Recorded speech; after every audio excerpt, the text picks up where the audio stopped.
To begin with, my name is Samuel McAllister. I'm a BIM Senior Technical Sales Specialist for Autodesk Australia. I've been at Autodesk for about 5 years now. When I first joined, we had a small number of suites like the Revit Architecture Suite. Over the last 5 years, we've actually increased our portfolio to include a number of different products in the building information modeling workflows. And this presentation is going to be covering our offerings in the visualization space for interior designers and architects, landscape architects, and urban designers. So the products we're going to focus on here will be our visual communication tools, and this is going to be covering some of the applications that are inside the building design suite, such as Showcase and subscription tools such as Cloud Rendering and 3ds Max. And then for those on the building design ultimates or the InfraWorks infrastructure design suite ultimates, we have the Autodesk InfraWorks 360. I'm also going to touch on some of our newer technologies covering some of our gaming applications such as Sting Ray, Project Expo, and our ART cloud rendering technology for 3ds Max. So this will be the agenda for today. So breaking it down into interior design, looking at our real-time visualization tool, Autodesk Showcase, which comes in a majority of all the building design suites. Our architecture workflows, leveraging tools like Revit to do cloud rendering, which is 32 times faster than, say, a typical PC. Looking at landscape architecture, how you can link your Revit models into the 3ds Max environment and then populate it with vegetation. And then going to a much larger scale for urban designers, looking at how you can leverage a lot of data from different applications in the Autodesk portfolio to populate cities in InfraWorks 360. The other tools which are new here, so we have Autodesk Sting Ray. This is a brand new product that came out. I'll be showing you a couple of slides on this later. Project Expo for Revit. You get this from Autodesk Labs. It's just a simple add-in for Revit where you can bake a model on the cloud and it sends you down a gaming platform for you to walk around your building in. And then finally we have ART cloud rendering. So for those of you who have used our cloud rendering tools for say Revit or Navisworks or Max to do stills and panoramas, the Autodesk Ray Tracer cloud rendering tool allows you to do animations now. So this is available on Labs for users. So my background is architecture, and I'm based in Sydney, Australia. I'm now actually just coming up to 5 years at Autodesk. And when I was in profession, I was working as an architect for 10 years in the UK. I've designed numerous buildings of different scales in New Zealand, the United Kingdom, Australia, Europe, and also master planned sports cities in the Middle East. So to begin with, I'm going to stick with probably slides, but depending on time, I'll jump into some of the software. There may be a bit of a lag depending on your internet connection. However, with the recording, you'll be able to see the recording and there won't be any lag when you watch that recorded video. So starting with Showcase, everybody who has access to a building design suite and working with Revit, so a building design suite premium, you can fire up Showcase directly from your authoring application. So you do need to have it installed. If it's not installed, talk to your IT manager about getting the other applications installed. When it is installed, it's going to give you this drop down here for suite workflows, and there's 5 configurations for 3ds Max and Showcase. So the one I want to show now is just a Showcase workflow. You simply click the button and it's going to bring up several options for you to run a Showcase realistic presentation. If you want to be more detailed about the settings, you simply click the settings bar. You can set the environment ground level. So typically if your building's sitting at 0, you want to drop the environment down, say 0.1 of a meter. You can also look at different types of appearances. So all of this can be configured before you actually launch the application. Not to say that you can't do it in the application, but this is just a quick under the hood adjustment that you can make for your model and for the scale of the model that you're bringing into the Showcase environment. The other great thing about this workflow is that, let's say the Revit author changes the data set in the Revit environment and you've already done work in the Showcase environment. Over here on the right, you can actually relink that Showcase data set with Revit. So you can choose to do a new Showcase scene, or you can work with the active Showcase scene, and it will give you options here to choose how to run that link. So Showcase is a really easy, intuitive application to do some real-time visualization in. When you first fire up the application, you're going to see down the bottom here some simple tools for loading in environments, adjusting your shadows and direct lighting, your visual styles, and other tools for navigating and walking around the model.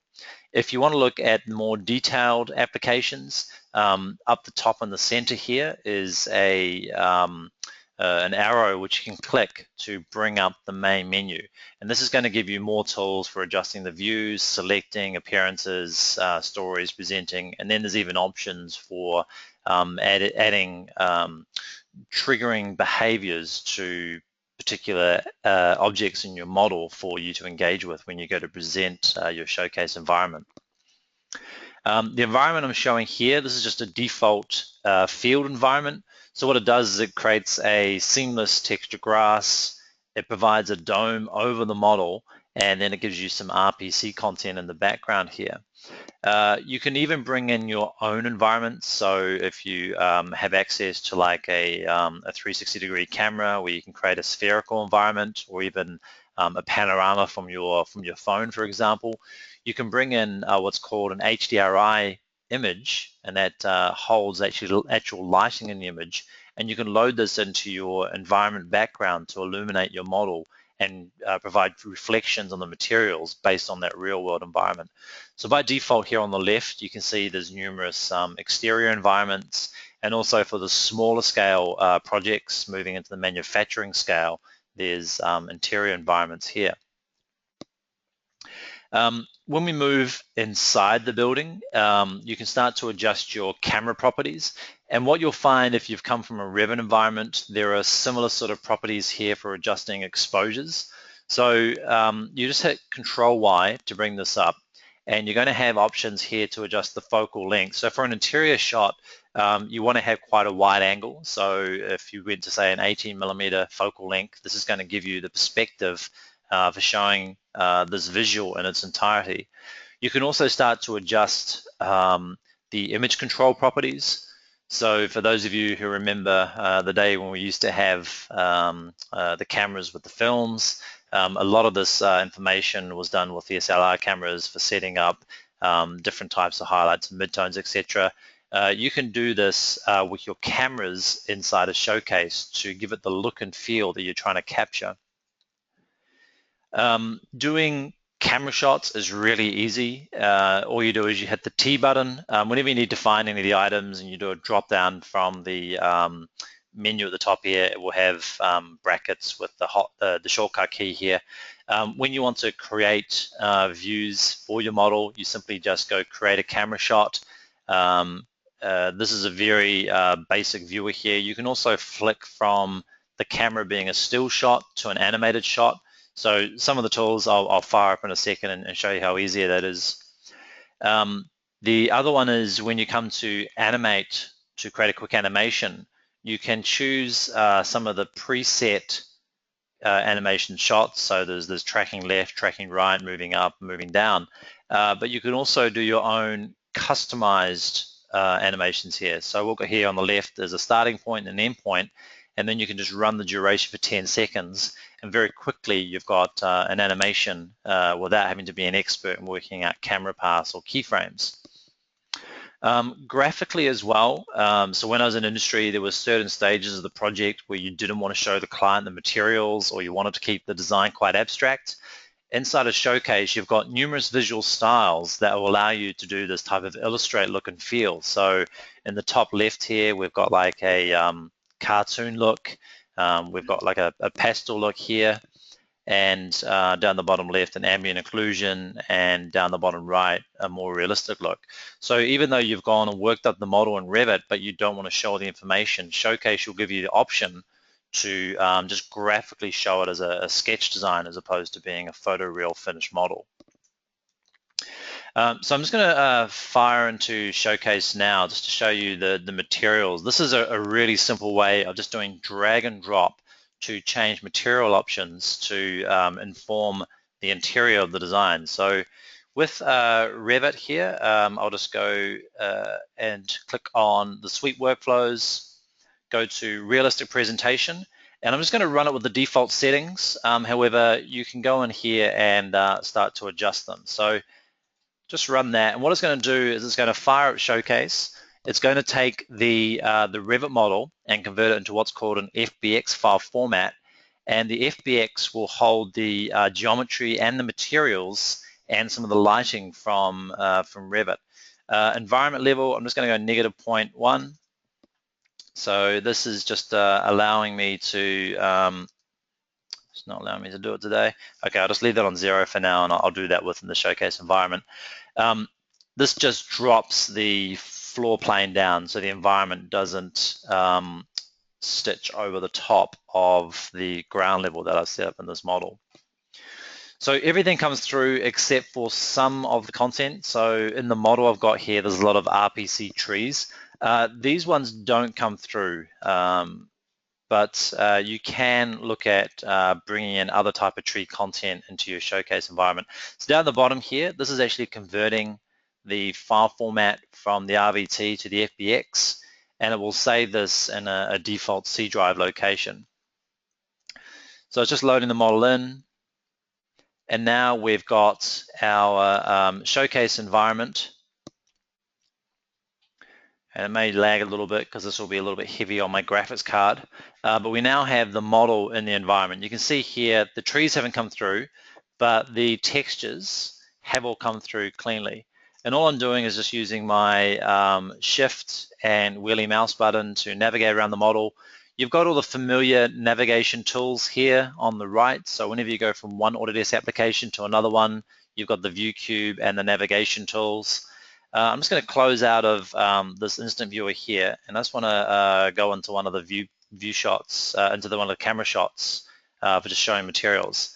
So I'm just going to navigate into the space, pick the location, do the drop down, and here if we want to look at the camera properties, I can adjust it to a wider angle, maybe 24 is a little bit better.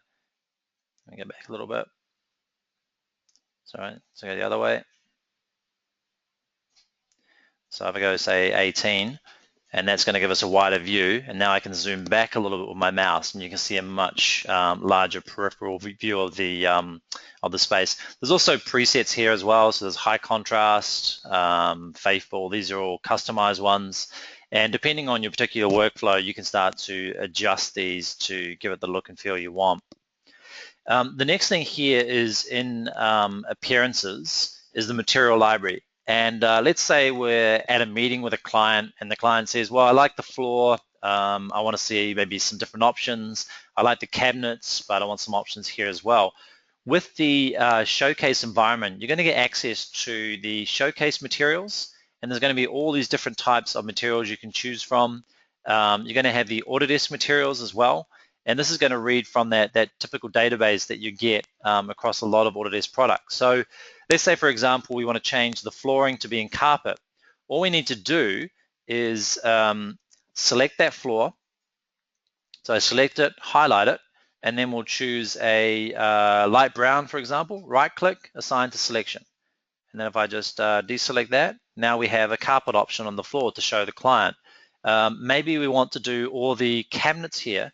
We want them all to be, say, a yellow or a red. Now, I've just selected one at the moment.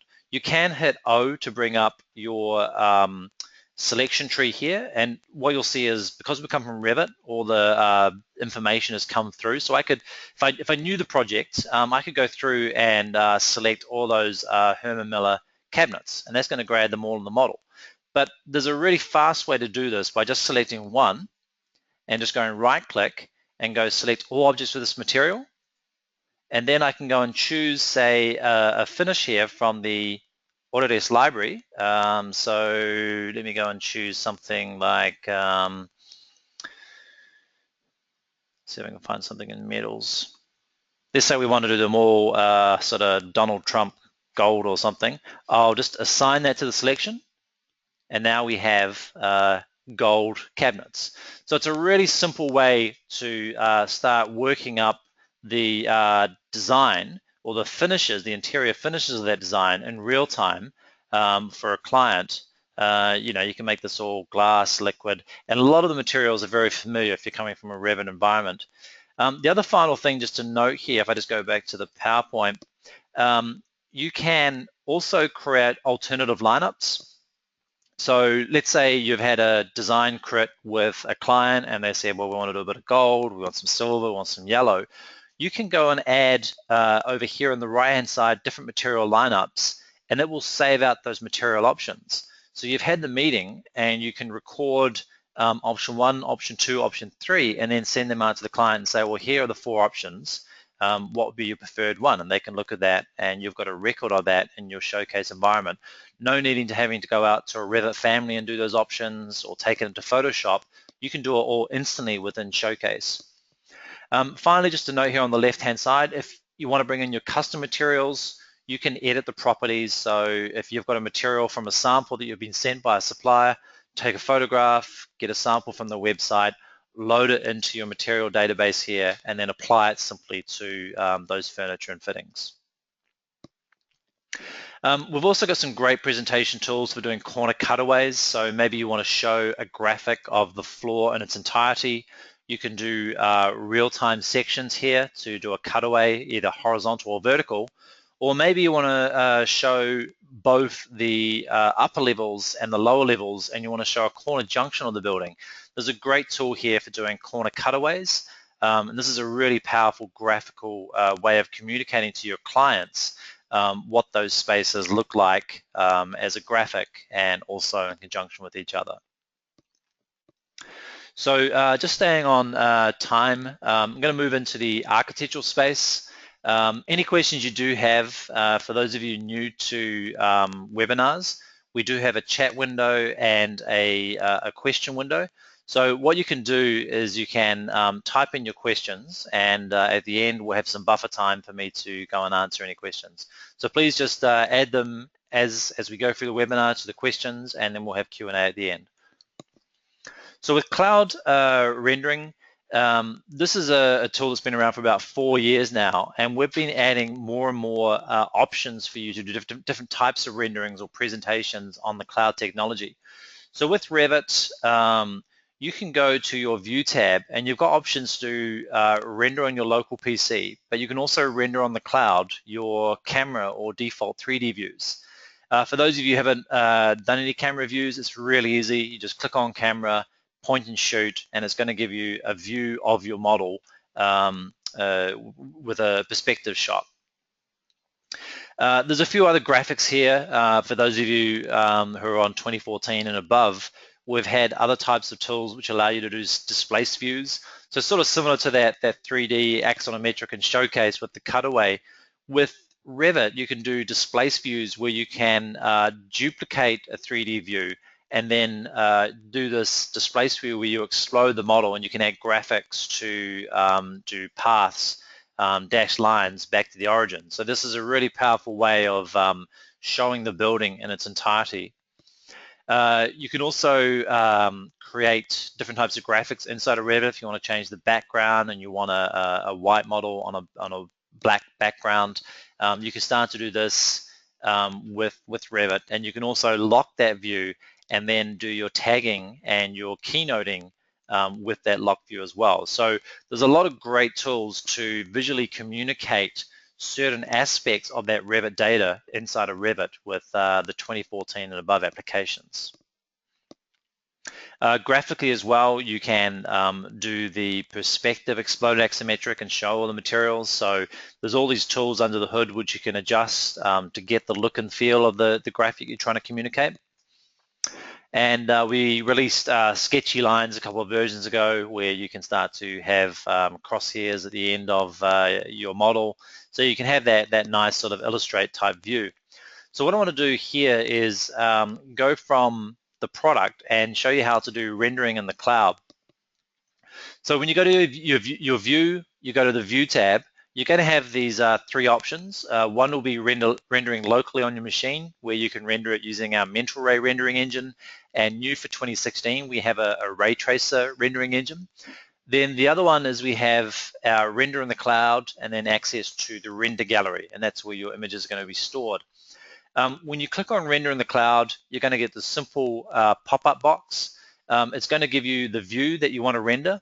The great thing about this is you can actually choose multiple views at the same time. So you don't have to stick with one view. You can actually send up all the views of the model and then render them simultaneously on the cloud without it locking down your computing processing in your machine.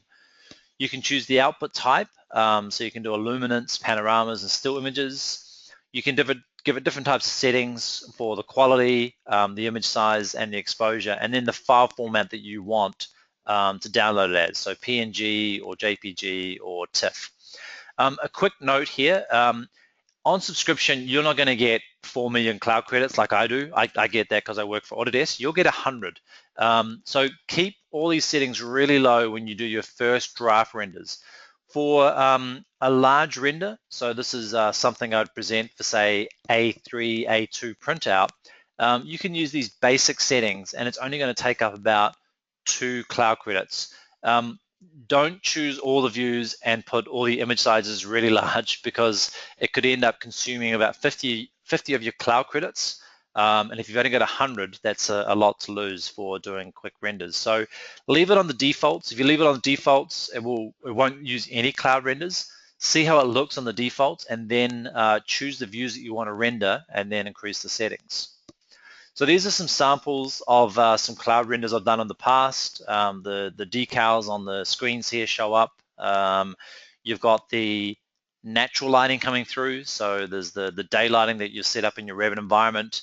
And you'll start to see at the top here, and on some of the reflections on the surface here in the model, we have the artificial lighting. So if you've got lighting data sets from companies like Urco or Equizini or Thorn, they'll come with the IES data, and that will provide you with the proper type of lighting illumination to render on the cloud. So this is the scene that I was showing before in Showcase, which has been rendered on the cloud with some daylighting and with minor post-production to get quite a quick, decent sort of looking render. Another thing to note is the raw renders can be adjusted using what we call Autodesk Pixir. This is a free post-production service where you can automatically grab the graphic, take it to the cloud, and then you can go from this, which is quite a flat render, to bringing it up a little bit using Autodesk Pixir. And this is, we've got a Pixir Automatic. It works on your phone, it works on a mobile device, and works on a web browser. And this will allow you to get the best possible results out of your cloud rendering to really bring it to life. A couple other ones that we have here. This is the Panorama, Solar Study, Illuminance, and Turntable tools. Panorama, I'll just show you how easy it is to look at this. When you go to render a panorama, it will give you a QR code and an option to share a URL with one of your clients. So let's say you want to share something with a client. We can go and paste that panorama link, and what it will do is it will take anybody, there's no logins or anything, anybody can use that link to go and see the model that you share with them. So it's a 360 view, so it'll be a 6-sided view cube, and that will be loading up the view of that model. So what we have here is myself just spinning around, so there's a little bit of lag, but I can send this to a client and they can see what the meeting table looks like. They can spin around and see what the skylight looks like, and they can look at all the walls and the surfaces and the lighting of that room. So this will consume a few cloud credits because you're going to be using 6 sides, but it's a really powerful way to share your design intent model with a client, and they don't have to look at just one view. They can look at several views at once. The other ones that we have access to is lighting illuminance. So you can set up lux readings here. So for an office space, we're looking at lighting coming through the glazing here, and we can start to see how much illuminance is actually getting through that glass and illuminating that space. The darker areas are denoted by the blue color here, and you can see maybe we need a bit more light, a bit more windows in our model to illuminate the space. So again, this can be run on the cloud, and you're going to get this type of output. Over here on the right, there's another new tool called a turntable. So if you want to do a 360 spin around in your model, like a basic GIF type animation, you can run it as a turntable, and it's going to spin around that model, and you're going to get a little animation very quickly without having to use the processing power of your computer. If you want to know more on more advanced rendering in this space, I've got a blog on the Autodesk 360 site, which takes you through how to set up your Revit model, set up your lighting, and then get a render like this one that's been shown on the screen without doing too much effort, and using our Autodesk Pixir workflow to get it looking like it's going to pop out of the screen a bit better. So make sure you check out the Render Them Speechless Autodesk 360 blog. So moving into landscape architecture, this is going to be with 3ds Max. So again, if I just go back to the Revit model, I'm just going to close out a showcase for now. My beautiful brown carpet and gold cabinets. We don't need to save that. With 3ds Max, we're now calling it 3ds Max. It used to be called 3ds Max Design. It's now called just 3ds Max. There's two options here. One is for an interior rendering and one is for an exterior rendering. So what will happen is when you do it for an interior rendering, there's going to be a few different settings here that will start to push in different types of lighting into the model. So it's good to choose the scene and then run the right type of suite workflow. So if I go to the exterior rendering, the settings will be slightly different, where it's not going to include the interior lights, it's just going to include the daylight system. If you have all the interior lights and then try and render it, it's going to take a bit more energy due to the calculations because there's a lot of bounces from those lights. All I'm going to do here is just run that, and it's going to start a new scene. And I will come back to that in just 1 second, and just let that do. So what you can do is you can actually use an existing Max scene, and you can update or kept and append to or remove and replace. The default ones that I'm just using here is just the updated with a new one. Go continue. So it's a really simple process. You don't need to open up any software. And when the data set comes through, again, it's an FBX file format. So all the materials and the lighting that you set up in Revit don't go to waste. You can reuse that inside of the 3ds Max environment. What I wanted to do is just show one part of landscaping here where you've got vegetation. Vegetation inside of Revit is kind of okay. You can do RPC trees, or I've seen other people model more detailed trees. But if you want realistic looking trees with the right sort of information, you can get free trees from Autodesk Seek. And you can also get some Australian trees as well to load into your model.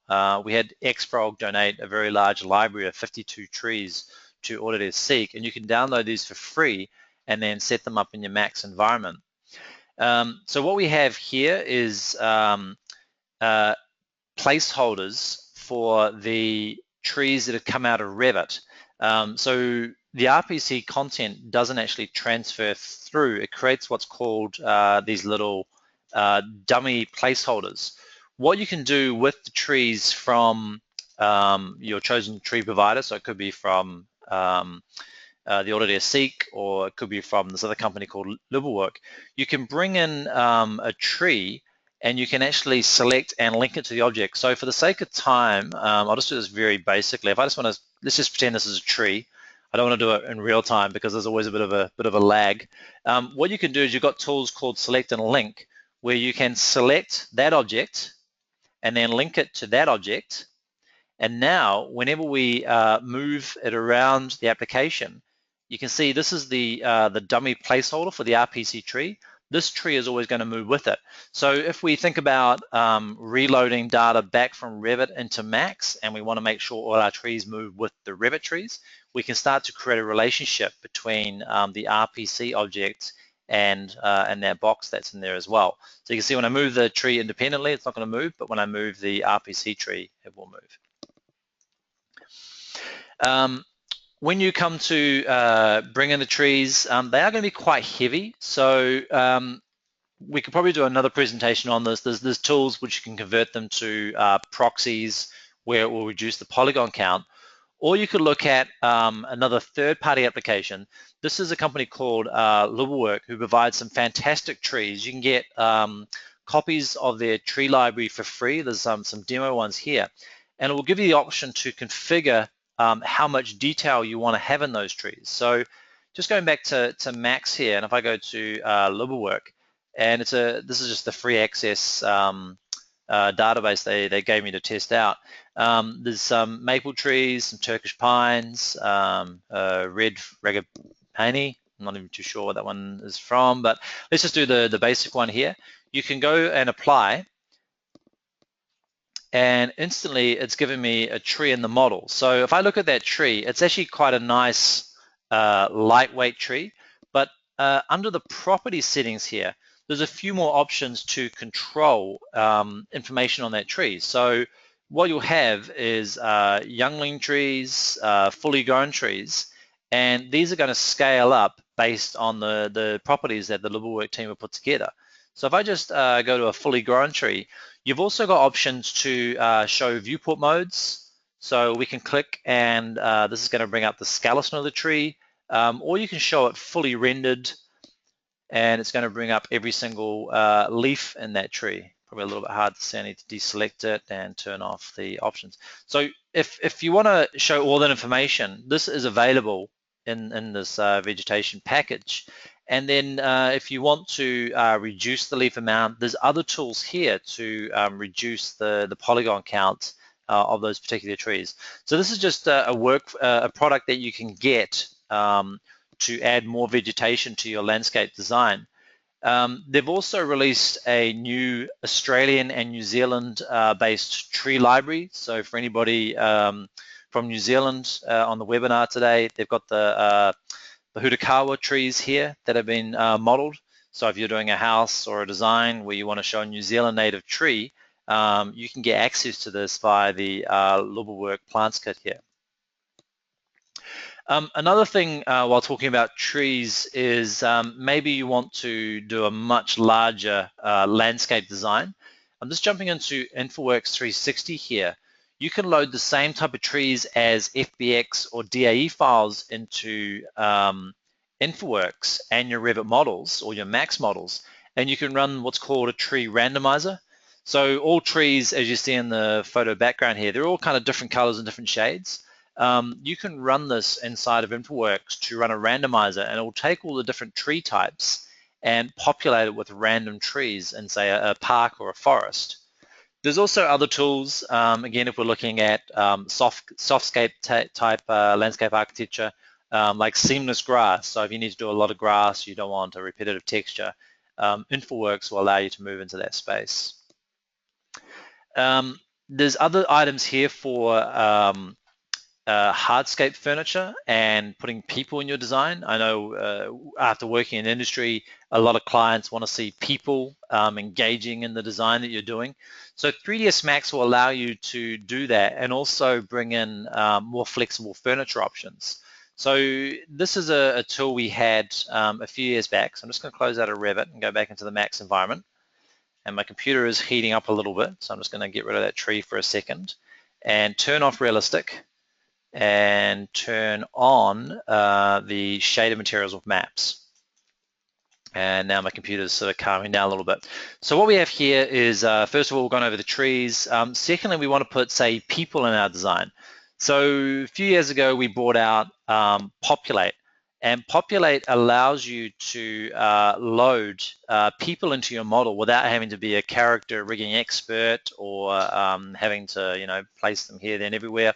They're not RPC people like you have in Revit. They're fully automated people. So to start off with, just to show how simple this is, I just draw a line from point A to point B to there, and then finish the command.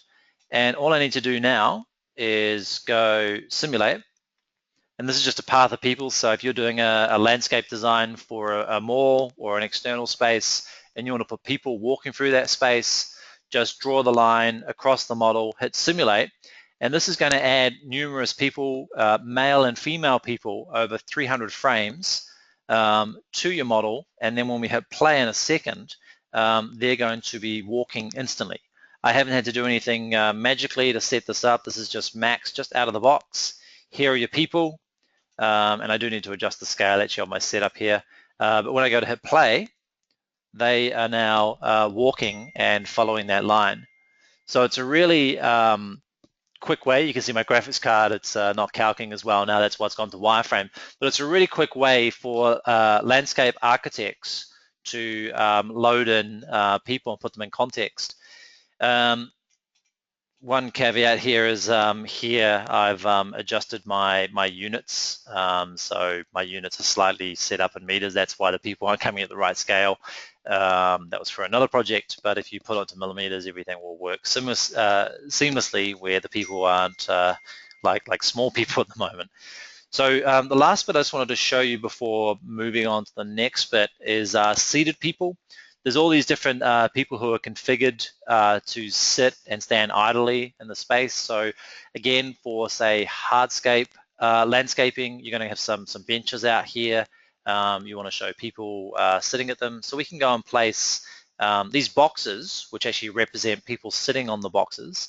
And we can just draw a little sort of social square here. And I wonder if this is going to allow me to do it, whether I can scale this up and whether the person, no, that won't scale. So it is my unit system. So here, if these were at the right scale, I could put the boxes exactly aligned with the seats, and then the people will be sitting at that right height. So if I just run simulate again, and once those boxes are done, you can actually just hide them. Hide selection, hide selection. So once they're actually there, you can hide the selection. That's just a placeholder, and then you can have that person sitting on the actual seat. And then again, when we run play to simulate, these people are all doing their thing. So a really great way to bring your designs to life with people being placed in context, working with both the hardscape design inside your landscape architecture. The last bit in here as well, if you need to add cars, there's numerous other tools like Civil View. This is an application that comes as part of the subscription on the suites where you can populate it with cars. There's a really large database of Audis and BMWs and Dodges and stuff, which you can load in. You can place them on your roads, set up the kilometers per hour that you want the cars to drive in, and then you just run it and they're ready to go in your design. And you can start to do turning circles and all the rest as well. Beyond the cars, you've got all these other type of vehicles like emergency vehicles, SUVs.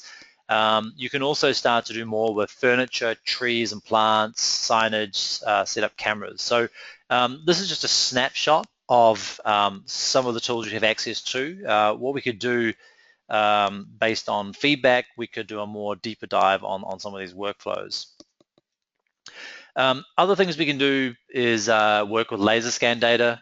This is just an example of, since skip forward a little bit, where we can have our Mac scene, we can bring in existing laser scan data and also use that as part of our landscape design as well. So some of the information that's already existing can be transferred into Max and Revit.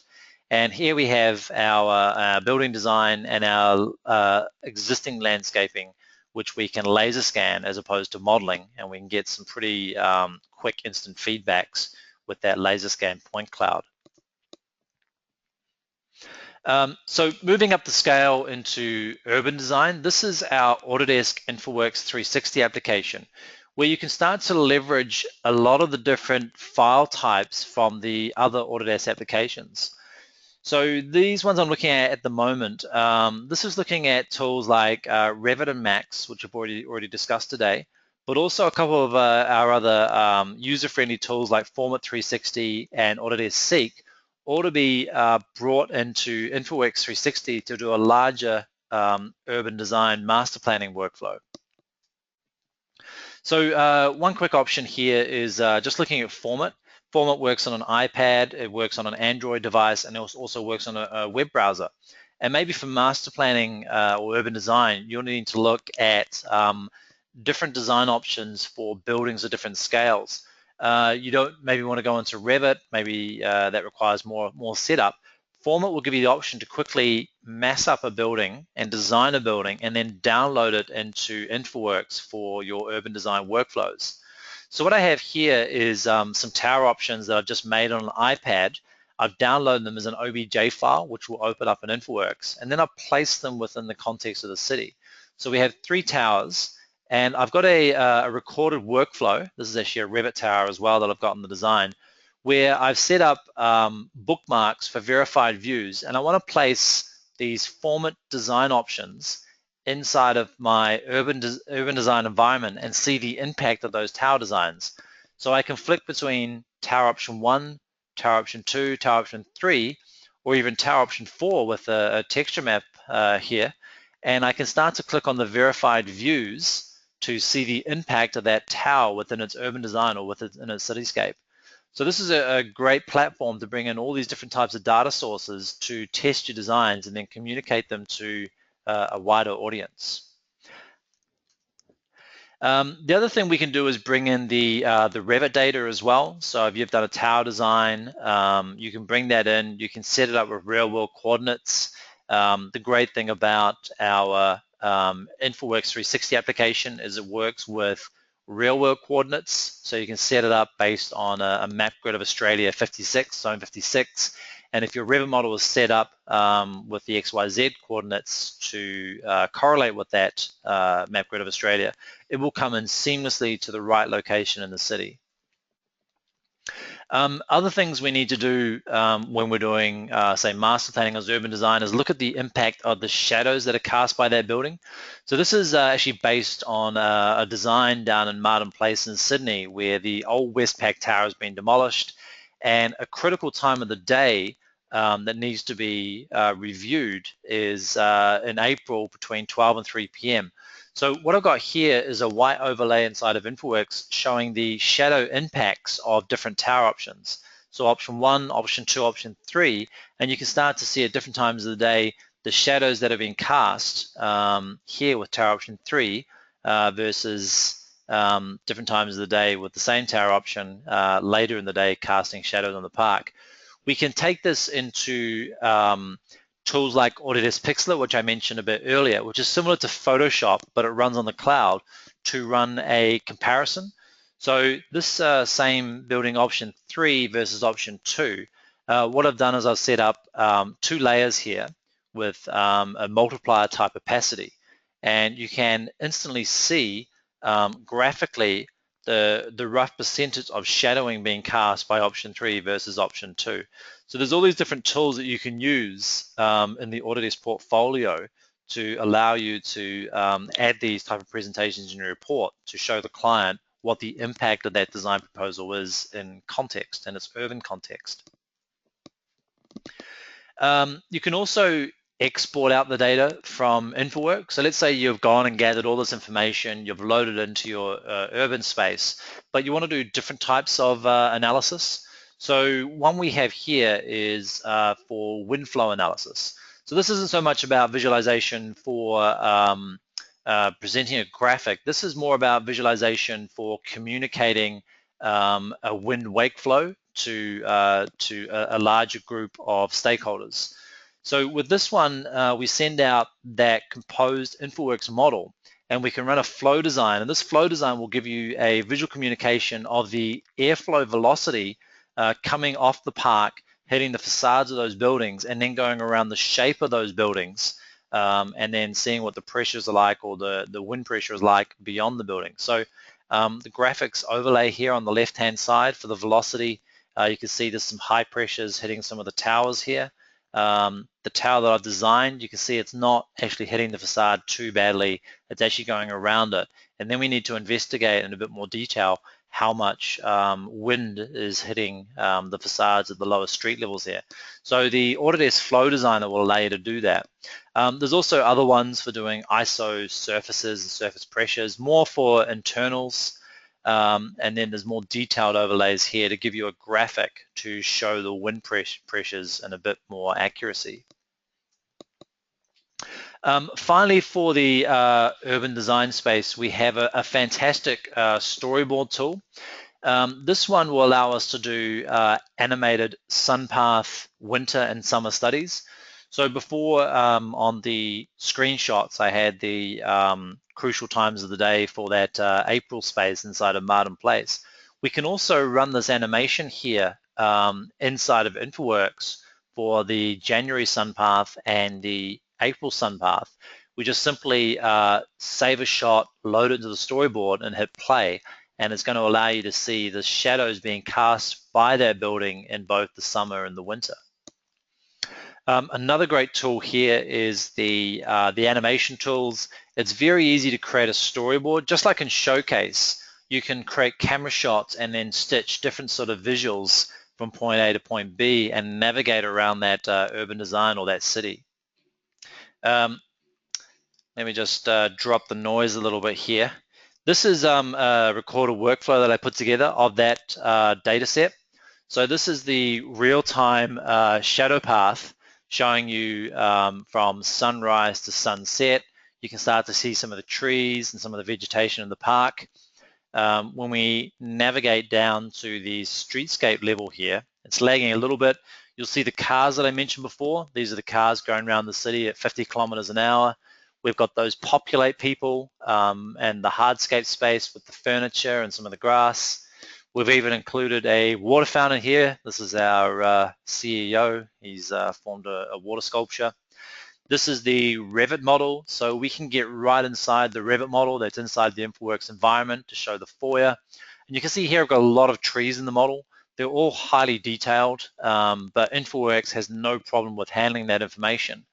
And then I just do point A to point B, save the camera shots, and InfraWorks fills in the gaps and creates the animation for me. So very simply, we can move around, navigate from any point. Also inside of InfraWorks, there is numerous cars and vehicles. I just wanted to highlight that there's all these different construction models as well. And then we can finally navigate to street corners, street intersections. We've got lampposts and trees and texture map buildings.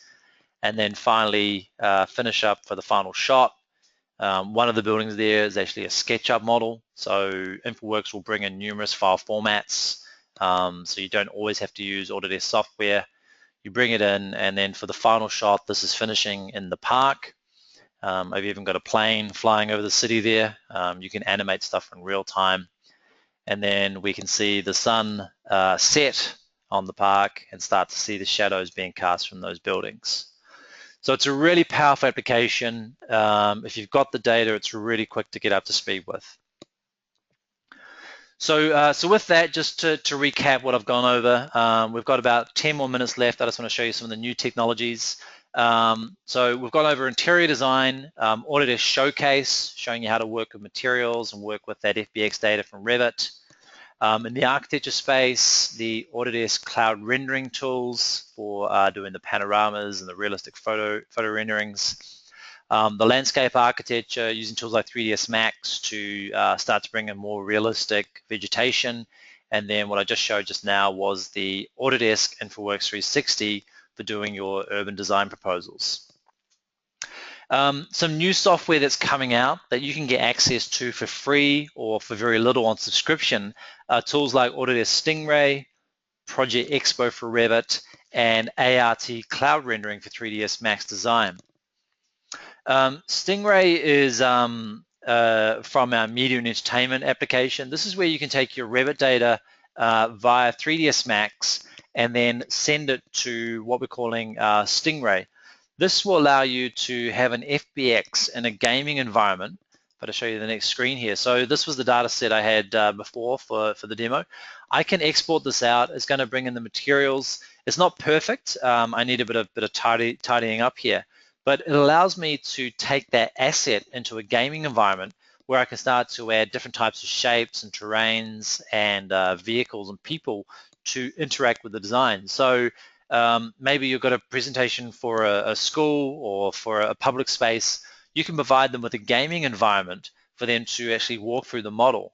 So the screenshot I got here, maybe at Q&A I could show a bit more on this. This is actually just that model where I've got the shoot 'em up guy and I can run around the model and fire ping pong balls. This is the first starting point, but you can customize this and have people go up and open doors.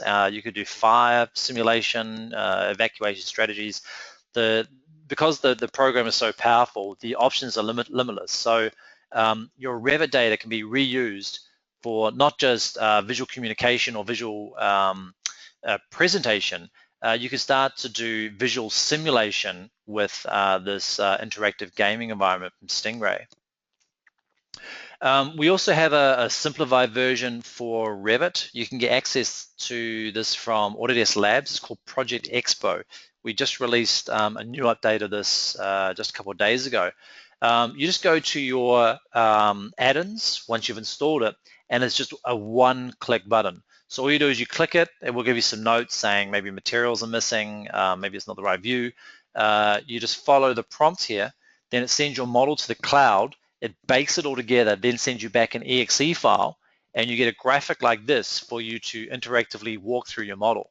So it has all the views that you've saved in Revit. They're all accessible on the right-hand side here.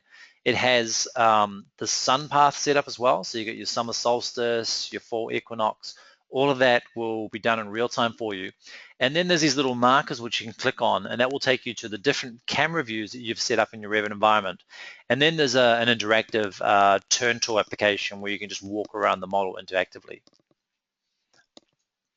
Finally, for those of you who have been asking about when is Autodesk going to bring out an animation cloud rendering package, it has arrived in Autodesk Labs. It is called Autodesk Ray Tracing.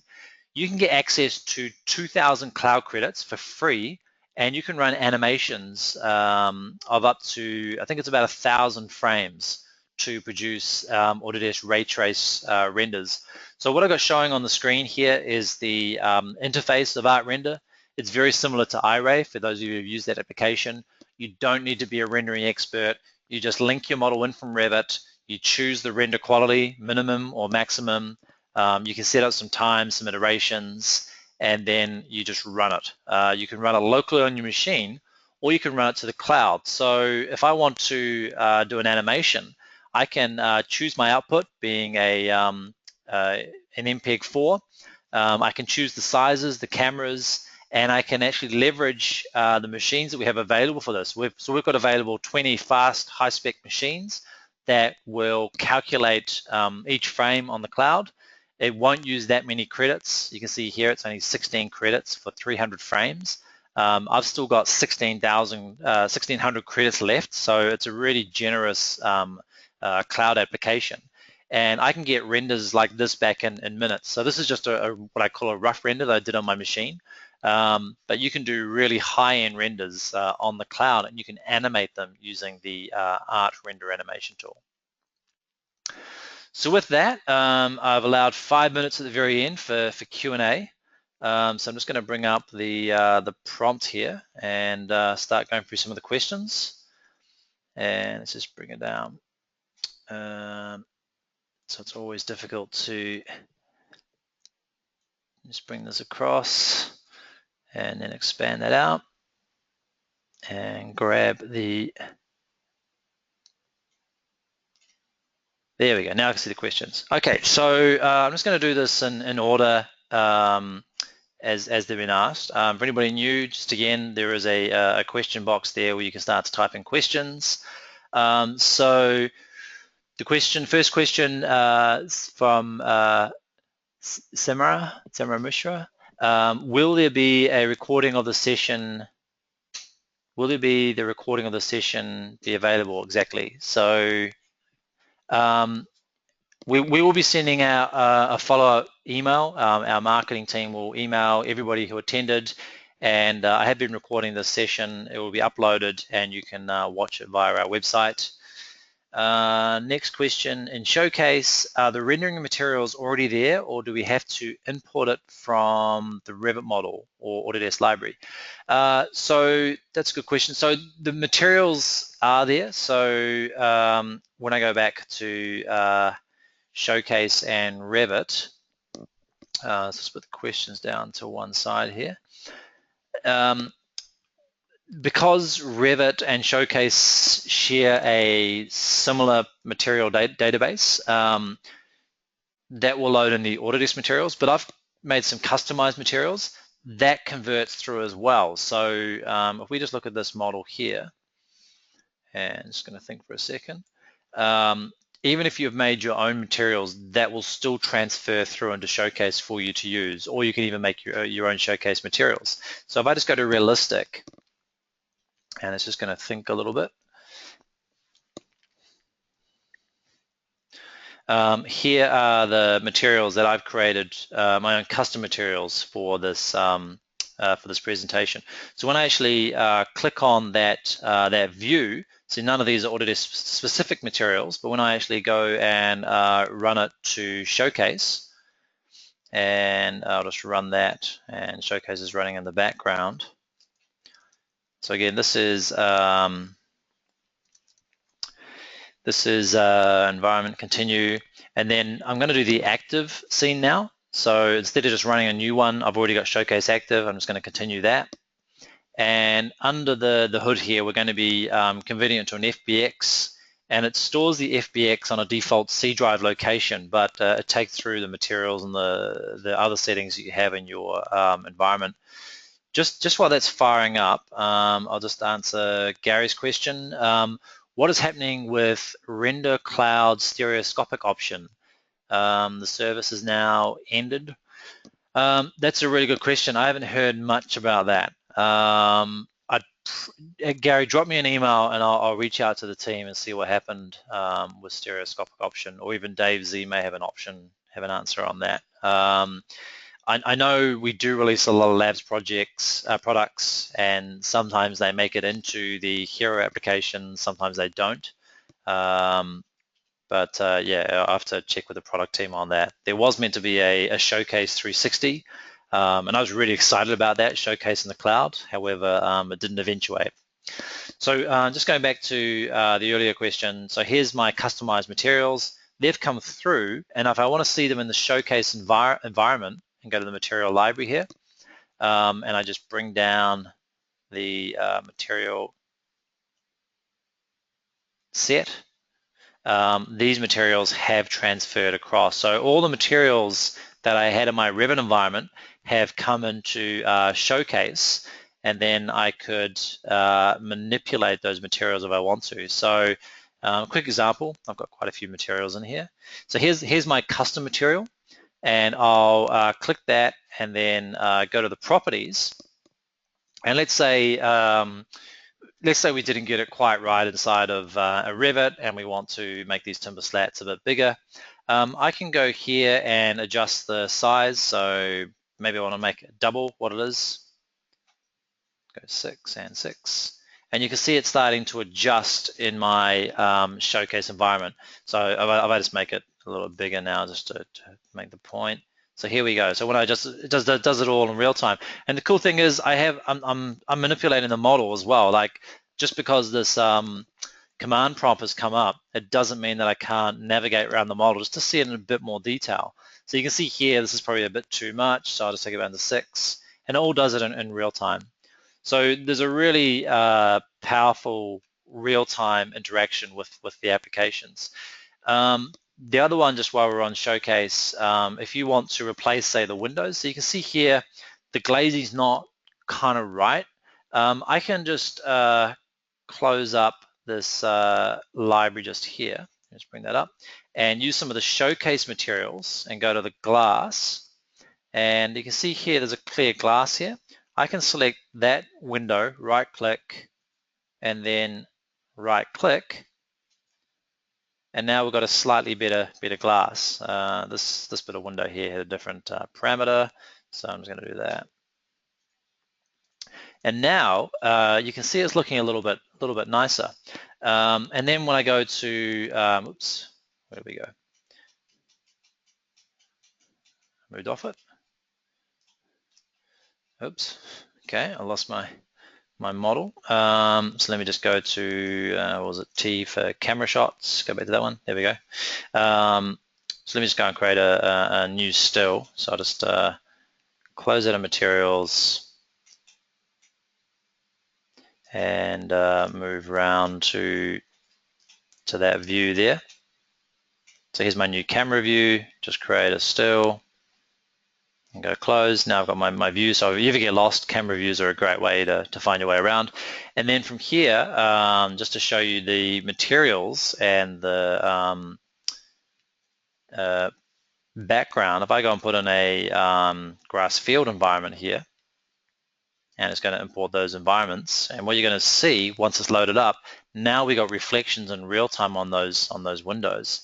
So let me just bring that down a little bit, and I might even just grab that surface. If you need to hide anything, you can go on here and you can just turn off those layers. Just go to the object. So now what you're starting to see in real time is reflections on those windows. See all the clouds in that. So with a bit more effort, you can get some really nice outputs in Showcase, and it's just so easy and intuitive for people to use. So we're now at 1 o'clock, and I'll just see if there's any more questions. So again, just for anybody who's still on, we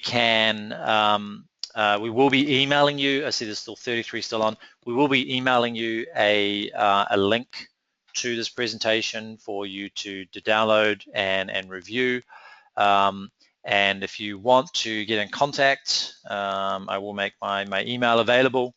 So if anybody needs to email me directly on any questions, it is samuel.mcallister@autodesk.com, and we'll just make that a bit smaller so you can see it. So with that, no more questions. I've got Jeff. Yep, Jeff, I'll be in touch with you soon. Thank you, Pam. Excellent. So yeah, thank you everybody for attending. Thank you for your comments. We'll end it now, and we will be emailing you soon with the recording on this. So thanks very much. Have a great day.